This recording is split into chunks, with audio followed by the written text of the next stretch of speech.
Salut les amis! Que se passerait-il si un jour vous vous trouviez dans la rue et que vous voyiez une créature sans tête s'approcher de vous? Ou que vous voyiez un cœur battre tout seul devant vous sans la présence d'aucun autre organe? Vous pourriez alors croire que vous êtes en train de rêver ou de faire un cauchemar, et vous pourriez vous frotter les yeux pour vous réveiller ou pour reprendre vos esprits au cas où vous soyez en train d'halluciner. Pourtant aujourd'hui, nous allons découvrir ensemble que ces créatures et que ces organes n'existent pas seulement dans les cauchemars ou dans le monde imaginaire, mais aussi dans la réalité. En effet, la science a prouvé que le monde des animaux compte de nombreuses créatures qui peuvent vivre après la mort. Le plus effrayant, c'est que parmi ces animaux, il existe certaines espèces que nous consommons, ainsi que des prédateurs. Donc installez-vous confortablement dans cette vidéo, je vais vous raconter des histoires effrayantes à propos de ces animaux qui vous donneront des cheveux blancs. Voici 10 animaux qui peuvent vivre après la mort. N'hésitez pas à liker la vidéo si elle vous plaît et si vous êtes nouveau sur la chaîne, n'oubliez pas de vous abonner et d'activer la notification pour ne rater aucune de nos prochaines vidéos. On commence.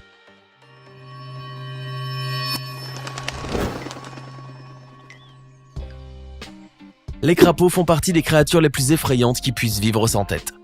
Une découverte que nous avons pu faire grâce à l'herpétologue américaine Jill Fleming, qui a retrouvé un crapaud sans tête dans une forêt américaine.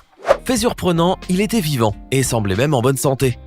Pour être plus précis, ce crapaud ne possédait ni yeux, ni nez, ni bouche, ni cou, et malgré cela, ses pattes bougeaient de manière très naturelle. Il croassait même comme un crapaud ordinaire. En réalité, les scientifiques n'ont pu trouver aucune explication précise au fait que ce crapaud ait pu rester en vie, mais prétendent toutefois qu'il s'agit peut-être d'une mutation génétique. Les scientifiques ont aussi réalisé une expérience sur la mouche et ont découvert qu'elle peut vivre sans tête pendant quelques jours. Pendant cette période, les mouches peuvent vivre très naturellement, volant et marchant même mieux, sauf que, sans tête, elles ne se reconnaissent pas entre elles. En effet, la femelle considère le mâle sans tête comme un étranger. D'après les scientifiques, la mouche peut vivre sans tête en raison de son incroyable organisme. Elle possède un cerveau de secours ainsi que quelques autres organes au niveau de son thorax, raison pour laquelle elle agit par réflexe contre la lumière, même sans yeux, étant donné l'existence des cellules sensorielles au niveau de ses reins. En faisant nos recherches sur ces animaux qui continuent à vivre après leur mort ou après leur avoir coupé la tête, nous sommes tombés sur un véritable phénomène. En effet, nous avons découvert que les poules font partie des animaux qui peuvent continuer à vivre longtemps, jusqu'à 18 mois, après leur avoir coupé la tête. Le Monde en a fait la surprenante découverte en septembre 1945 lorsqu'un fermier américain nommé Lloyd Olsen décida de tuer un poulet de sa ferme pour le dîner.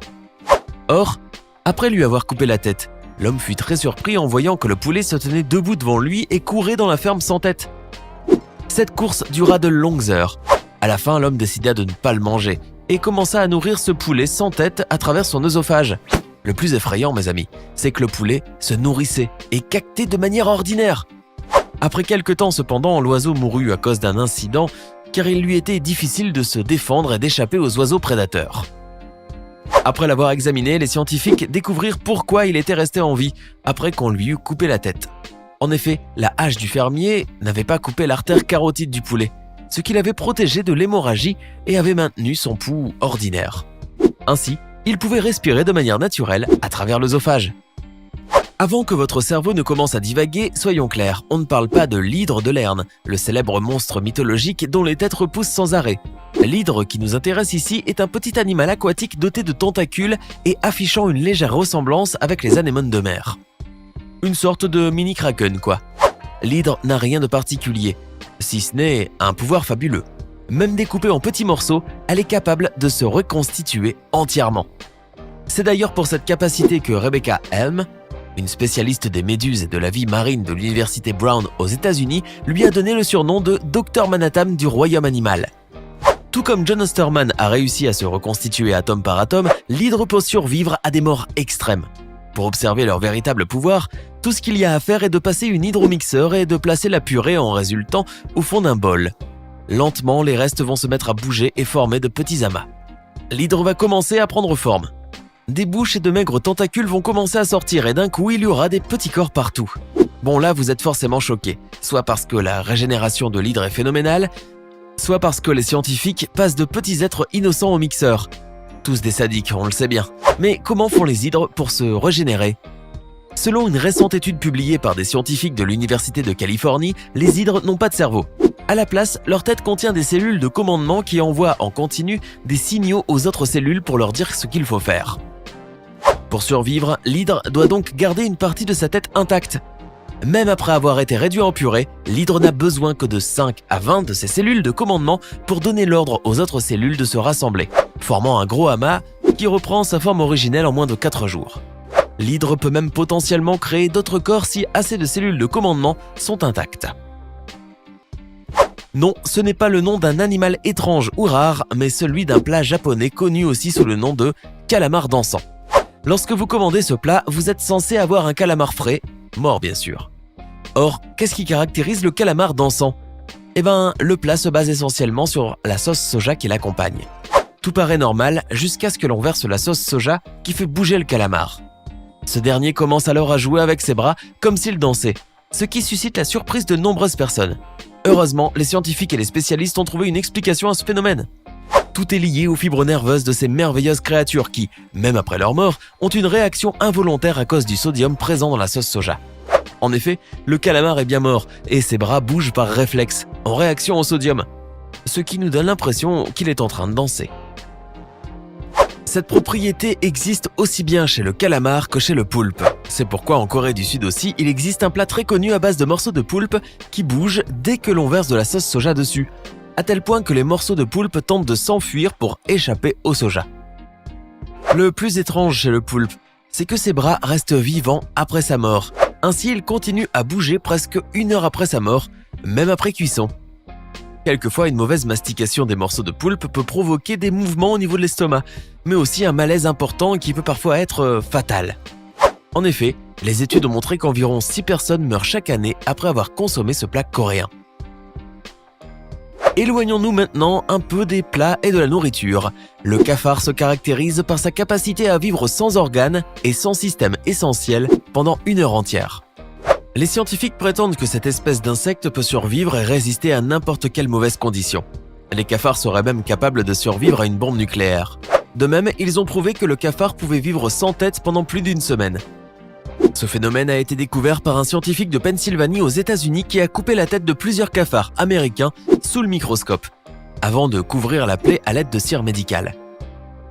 Le scientifique a ensuite mis ces cafards à l'intérieur d'un bocal en verre et les a surveillés pendant 3 semaines, durant lesquelles les insectes sont restés en vie. D'après les scientifiques, ce phénomène est dû au fait que les cellules sanguines se regroupent au niveau de la partie inférieure à la tête et non au niveau de cette dernière, et que le cerveau n'est pas aussi important chez le cafard que chez l'homme. De plus, cet insecte ne respire pas par la bouche ou le nez comme l'humain, mais par de petits stigmates qui se trouvent au niveau de son abdomen, qui sont incontrôlables par le cerveau et qui se caractérisent par leur autocontrôle. D'autre part, le régime alimentaire des cafards constitue un facteur essentiel contribuant à les maintenir en vie après ablation de la tête, puisqu'un seul repas leur permet de rester en vie durant de longues semaines sans avoir besoin de consommer aucune autre nourriture. Il existe une similitude entre les cas précédents malgré la diversité des espèces d'insectes et d'animaux. En effet, toutes ces espèces se caractérisent par le fait qu'elles restent en vie après leur mort ou malgré l'absence d'une partie de leur corps ou d'un organe essentiel. Mais dans le cas présent, nous allons parler de certains organes essentiels qui vivent seuls en dehors du corps de l'animal. Le cœur de la tortue est le cas le plus connu. Si on enlève le cœur de la tortue de son thorax, il peut continuer à vivre seul durant 5 jours après l'avoir enlevé. Le secret réside dans le fait que le cœur des reptiles possède une sorte de pacemaker spécifique isolé du cerveau, ce qui lui permet de vivre plus longtemps, même après l'avoir enlevé du corps de la tortue. Il est vrai que le cafard qui peut vivre sans tête, de même que la mouche, le crapaud et la tortue qui constituent des cas très effrayants, est une réalité difficile à croire. Mais en fin de compte, ce ne sont pas des créatures effrayantes pour nous. Cet animal en revanche est considéré comme l'une des créatures les plus terrifiantes et les plus meurtrières de l'homme, étant donné qu'une seule morsure peut parfois propager un venin fatal dans tout le corps, et dans ce cas, reste juste à prier pour arriver à l'hôpital vite, très vite. Cependant, des soins médicaux rapides peuvent nous sauver. Or, il ne faut pas craindre cet animal pour sa morsure seulement, mais aussi en avoir peur et rester attentif, même après sa mort. Au Texas, aux États-Unis, un homme était en train de nettoyer son jardin lorsqu'il tomba sur un serpent. Il lui coupa alors la tête à l'aide de sa pelle et prit ensuite cette tête dans ses mains quand tout à coup il tomba à terre. Le venin du serpent s'était propagé dans tout son corps. Le plus étrange, c'est que le venin n'était pas un venin ordinaire. ou à dose moyenne, comme c'est le cas pour les morsures de serpent que l'on connaît. C'était une dose tellement importante que l'homme se sentit immédiatement mal et tomba à terre. Après son transfert à l'hôpital, il reçut à peu près 23 injections d'antidote de venin, ce qui, au cas où vous l'ignoriez, représente une très grande quantité. En effet, dans un cas normal, le patient reçoit seulement 1 ou 2 injections. Après cela, les scientifiques découvrirent que tous les membres du serpent restent en vie pendant 1 heure après sa mort, même s'ils sont séparés. Durant ce temps-là, tout membre peut sécréter une quantité plus importante et plus dangereuse de venin que celle qu'il sécrétait avant sa mort. Alors, lequel de ces animaux vous a le plus surpris? Dites-le nous dans les commentaires. Sinon, si la vidéo vous a plu, n'oubliez pas de mettre un pouce bleu, de vous abonner et de partager la vidéo avec vos amis. À demain, même heure, même chaîne, pour une nouvelle vidéo. Si la vidéo vous a plu, n'oubliez pas de mettre un pouce bleu, de vous abonner et de la partager avec vos amis. À demain, même heure, même chaîne, pour une nouvelle vidéo.